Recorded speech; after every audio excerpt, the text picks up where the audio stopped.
ត្រានត្រយស្មៃក្នុងប្រានអហាំងហោះបានឡើងឋានសួគ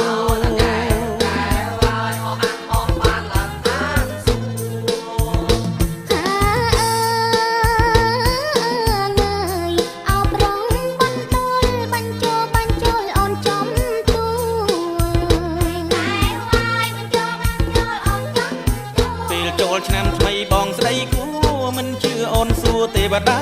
ទៅ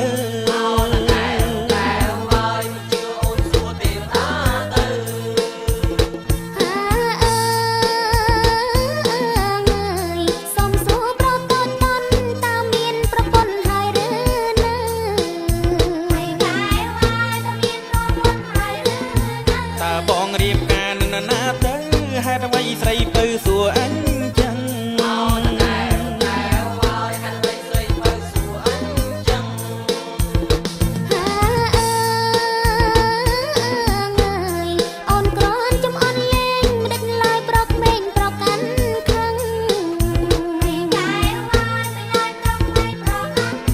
ព្រោះបងស្រឡាញ់អូនម្លឹងម្លឹងដាច់ចិត្តដណ្ដឹងយ៉ាងណា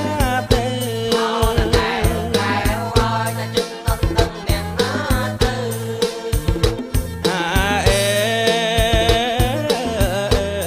សន្យាឆ្នាំថ្មីបងនឹងចូលស្ដីហើយស្រីពើ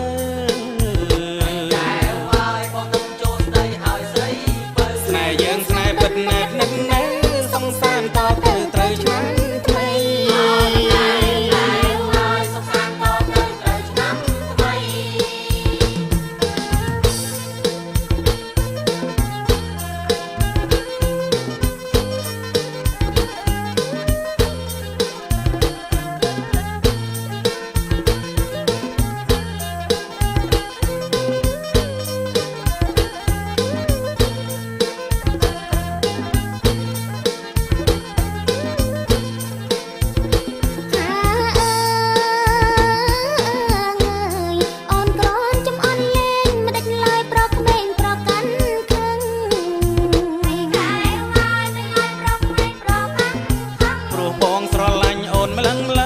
ដាច់ចិត្តដណ្ដឹងយ៉ាងណា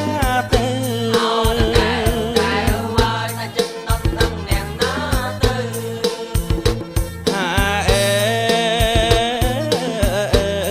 សន្យាឆ្នាំថ្មីបងនឹង